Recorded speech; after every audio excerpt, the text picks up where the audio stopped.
Ты видела, какого ребенка родила эта новенькая по скорой? Услышала из своего бокса Настя голос старшей акушерки. Он совсем желтый. Как желтый? Спросила дежурная медсестра. Он что, желтушный? Бедный малыш. Нужно анализы делать, печень проверять, да и положить его нужно в изолятор. Да нет, он не желтушный, он вылитый китаец. Как китаец? Ты что, никогда китайцев не видела? Да где же я их увижу в нашем поселке? Разве в телевизоре? Эта девчонка точно с китайцем гуляла. Вот, китайчонок и родился. У Насти по лицу беззвучно побежали слезы. Это о ней говорили медсестры. Это она гуляла с китайцем и теперь родила маленького китайчонка. Настя родилась в поселке, но всегда мечтала о жизни в огромном городе. Она хотела покорить Москву. И, конечно, после окончания школы девушка уговорила снисходительную маму позволить ей отправиться поступать в Московский кинематографический институт. В мечтах она уже видела себя на красной дорожке под руку с каким-нибудь знаменитым артистом. Все аплодируют, говорят комплименты, а она только немного высокомерно и устало кивает головой на восхищенные взгляды поклонников. Но действительность никак не была связана с реальностью. Ни в какой институт она, конечно, не поступила, устроилась на курсы парикмахеров, стала подрабатывать официанткой в кафе. Там и познакомилась с Кинсимом. Это был приятный парень, добрый и веселый. Когда Настя забеременела, он даже обрадовался, обещал ей золотые горы, убеждал, что они обязательно поженятся. Нужно только немного подождать. Вот он, съездит домой, поговорит с родителями, потом они поедут в Китай уже вместе и станут жить одной семьей. Кинсим, так же, как и Настя, подрабатывал в кафе, но при этом учился в РУДН. Летом он уехал на каникулы на родину и исчез. Оттуда девушка уже не получила не только ни одного звонка, да и вообще никакой весточки. А теперь в роддоме все шепчутся и смеются, что она родила китайца. А как же мне домой явиться с таким подарком? Ладно бы еще был наш, а то все станут пальцами на меня показывать, говорить, что даже китаец меня бросил, да меня мать из дома выкинет. Тут Настя зажмурила глаза. Она вспомнила не свою добрую и мягкую маму, а отчима, строгого и властного. Он был против Настиного отъезда в Москву, убеждал мать, что отпускать ее не надо, что ничем хорошим это не окончится. Выходит, он оказался прав. Слезы опять градом полились из глаз девушки. Что же мне делать? К утру у Насти уже сложилось твердое решение отказаться от ребенка. Он же не мой. То есть мой, но он не русский. Он сын Кинсима. Пусть отец о нем и позаботится, если он приедет. Если все-таки приедет, то я ему скажу, где искать этого ребенка. Пусть забирает его и увозит к себе в Китай. Там мальчик будет среди своих соотечественников. А если не вернется? Ну что делать? Значит, у него такая судьба. Утром Настя решительно стала собираться, чтобы побыстрее покинуть роддом. Врачей на своем пути она не встретила, лишь санитарка. Баба Нюра заподозрила неладные намерения.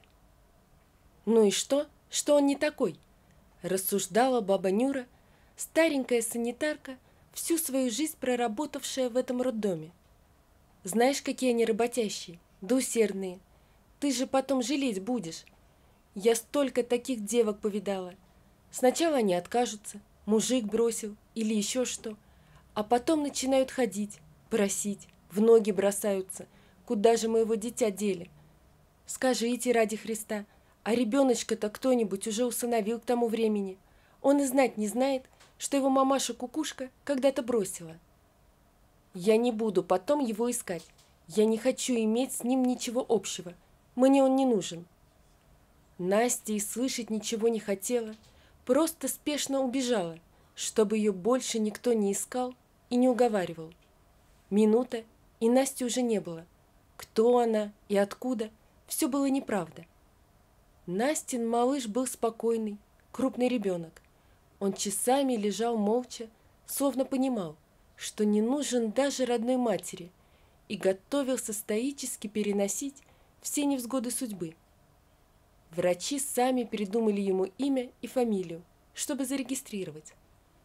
«Будешь ты Олегом Воскресным», – шутливо сказал главврач. «Раз родился в воскресенье, будешь просто загляденье. А Олег будешь в памяти о князе Олеге. Я в детстве очень любил Пушкина и восхищался вещим Олегом. Будь таким же мудрым, но не спеши предсказателей судьбы осуждать. Я тебе предсказываю счастливую судьбу». Этот доктор всю свою жизнь проработал в роддоме, многое повидал и верил, что судьбы определяются характером человека. А в этом мальчике он почему-то увидел сильный характер и способность идти к цели. Впрочем, пожилой врач был большим романтиком и очень любил детей. Жизнь маленького Олежки сложилась так, как складывалась судьба всех детей-отказников. Сначала он попал в дом малютки, где пробыл до 3 лет.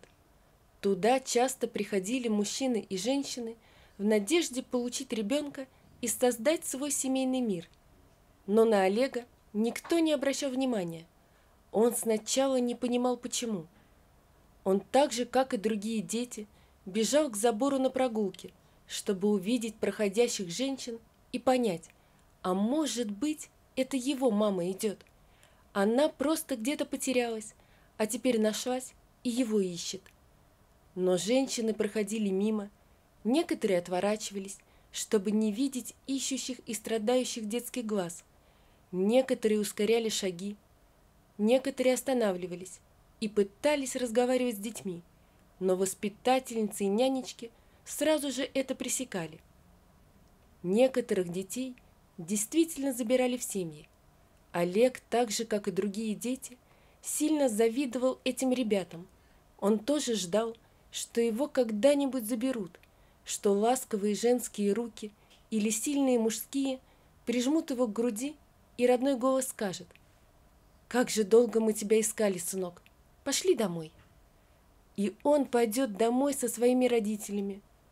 Но этого так и не случилось. В 4 года его перевели в детский дом. Вот тут и начались его настоящие мучения. Ему сразу дали кличку «Китаец», обзывали желтопузом, коверкали китайские имена и пытались узнать, как китайцы умеют драться или как устроены их тела. Большинство воспитателей почему-то также не взлюбили мальчика, считали его некрасивым, злым, хитрым, готовым на любую пакость.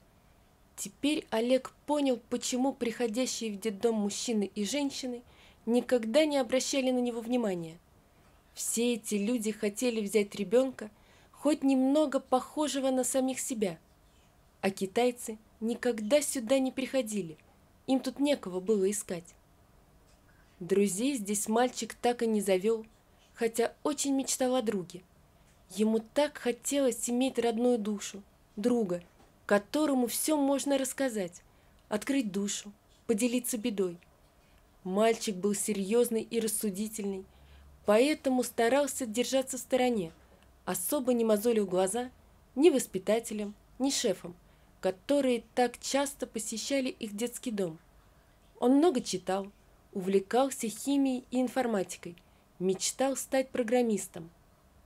Однажды один из приехавших шефов обратил внимание на молчаливого мальчика с запоминающейся внешностью, который молча стоял в стороне, когда все другие дети, окружившие гостей, всячески пытались привлечь их внимание.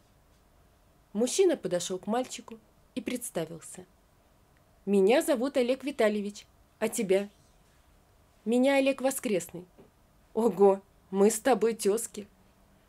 Тут мальчик впервые несмело улыбнулся. Взрослый Олег и подросток Олег сразу прониклись друг к другу симпатией. Присев на скамейку в сквере, два Олега о многом разговаривали.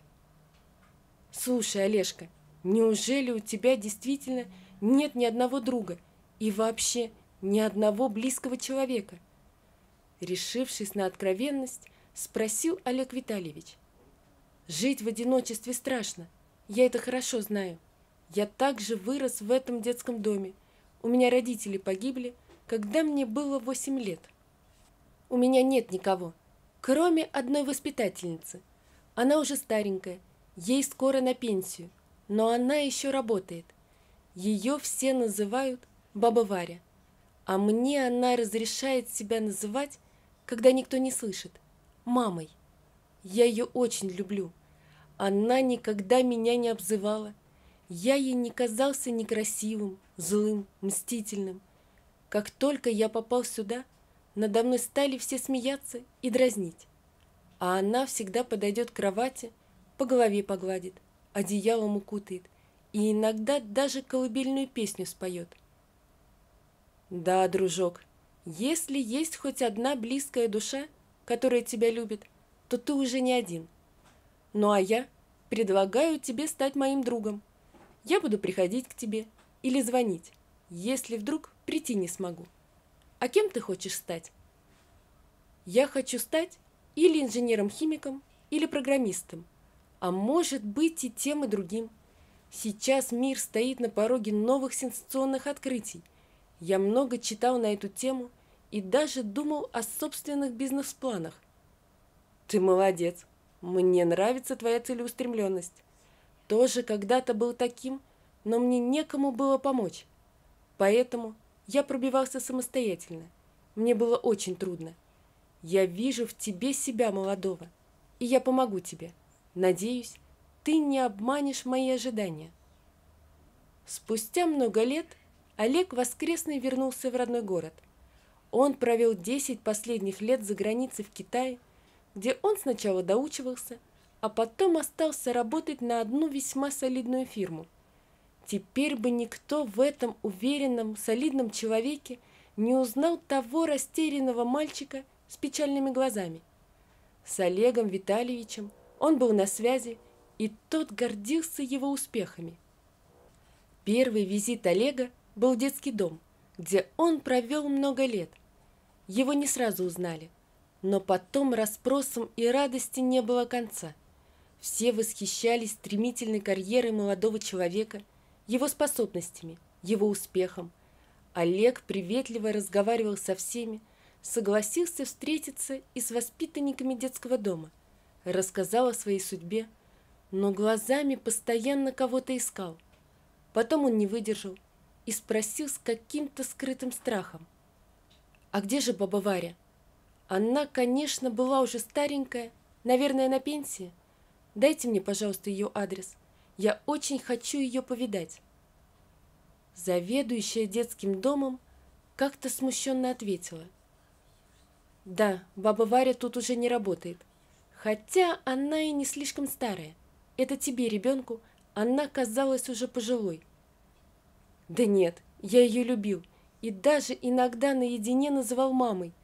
Она была для меня человеком без возраста. Но где же она? Неужели...» Он замолчал и пристально посмотрел на заведующую. «Нет, нет, она жива», — быстро ответила женщина, правильно поняв его невысказанный вопрос. «Но она очень больна. У нее почти не ходят ноги. Что делать? Артроз. Она же была одинокая. Да я ей писал по ее адресу, но письма возвращались. Я поэтому и боялся, что с ней что-то случилось. Она живет теперь в интернате для престарелых людей и инвалидов. Ухаживать за ней некому, детей у нее нет. Интернат этот государственный. Конечно, он сильно отличается от частных заведений, в которых и уход, и питание, и забота. Но что делать? Нужно же ей где-то жить и доживать свой век». «Доживать свой век? Как это страшно!» — воскликнул Олег. «Дайте мне, пожалуйста, адрес этого интерната. Я очень хочу ее повидать. Я так соскучился». «Да он у нас один только в городе. Ты его сразу найдешь». И женщина объяснила, как найти кратчайшую дорогу. Через полчаса Олег вышел из машины и остановился у входа в большое кирпичное здание какого-то неопределенного цвета. От здания веяло какой-то скукой и тоскливой обреченностью. Когда молодой человек вошел внутрь, он сразу увидел неприкрытую нищету, продранный линолеум на полу, некрашенные косяки дверей, стены, окрашенные в неприятно зеленый цвет, и повсюду витал отвратительный запах хлорки, от которого щипало в носу. «Где мне можно увидеть Варвару Ивановну Петренко?» Обратился он к невысокой высохшей старушке, сидящей у входа. «Вареньку?» – переспросила она тоненьким голосом. «Вот сюда, сюда, я вас проведу. А вы ее родственник?» А Варенька говорила, что она одинокая, у нее никого нет. «Да я не кровный родственник, но я воспитывался в том детдоме, где она была воспитателем». «Ой, вы, наверное, Олежек. Варенька про вас часто вспоминает, жалеет, что не знает, где вы и что с вами». А я ей писал по старому адресу, но мне письма возвращались. Я так боялся, что с ней случилось что-то плохое. «Да что уж хуже того, что с нами уже случилось, может случиться», печально ответила старушка.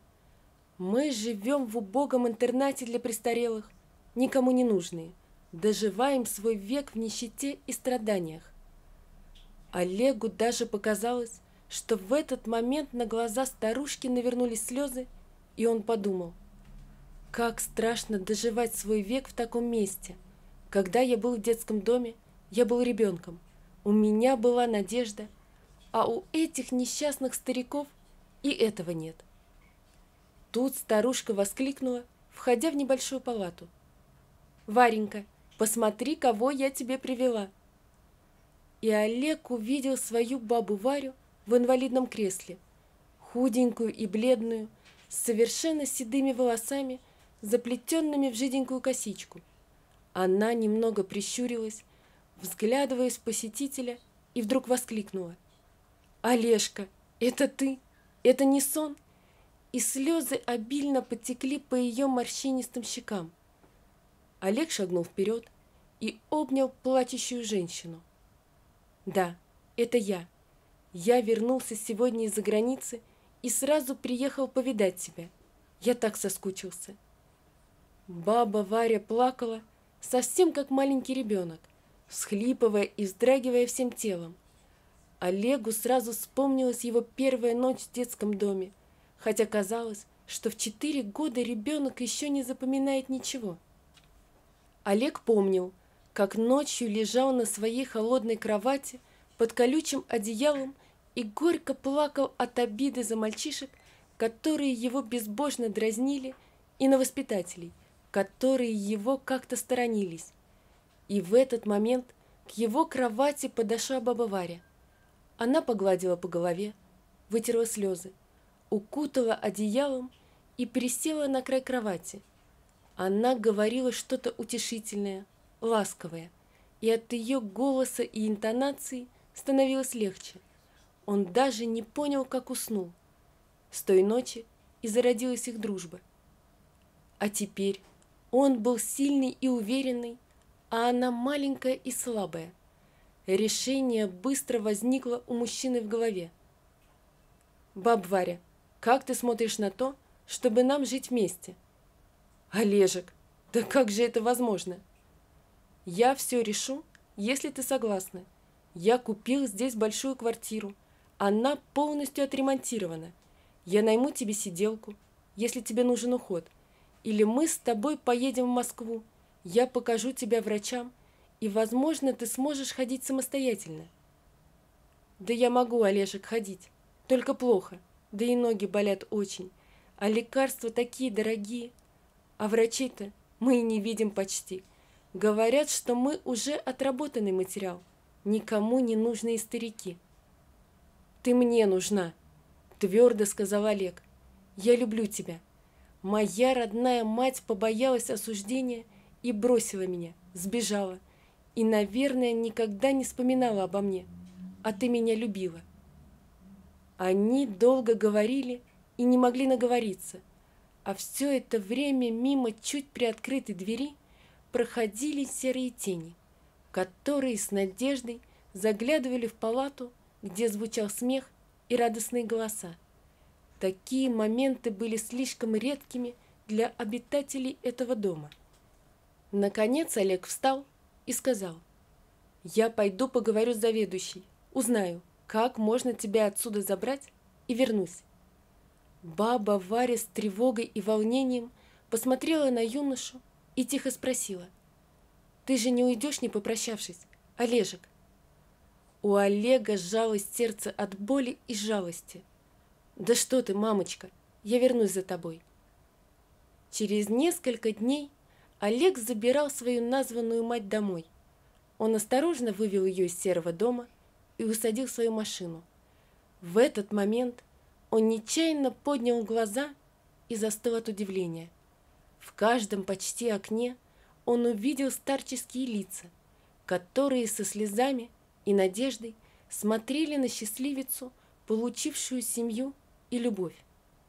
И вновь Олег вспомнил, как из детского дома уводили детей их приемные родители. Эти ребятишки шли в новую жизнь, полные счастливых предвкушений, а из всех окон им вслед смотрели несчастные детские глаза, иногда с надеждой, иногда с завистью, а порой и с ненавистью. К сожалению, судьба не всегда справедлива, но все добрые поступки рано или поздно будут вознаграждены. Вот такая история, друзья. Напишите, пожалуйста, что вы думаете об этой истории. Не забудьте подписаться на канал и поставить лайк. Всего вам доброго. До свидания.